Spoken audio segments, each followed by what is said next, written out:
Сәлем достар, бүгін сіздермен восточный сладость пирогын пісіреміз. Ол үшін бізге 250 грамм разрыхлитель, 150 грамм ерітілген сары май,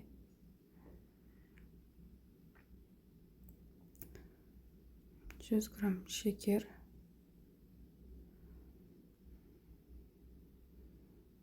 кішкене араластырып алып, бір жұмыртқамызды саламыз.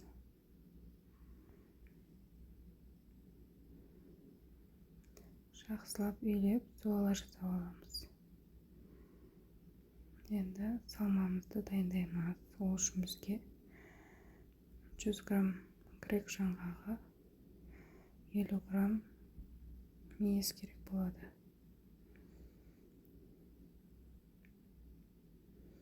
Барлығын майдалап турап аламыз.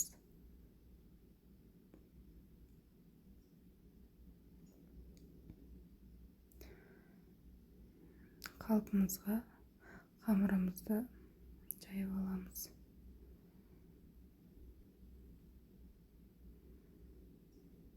Осылай әдемі қамыр болу үшін сары майымызды еріткеніміз дұрыс болады.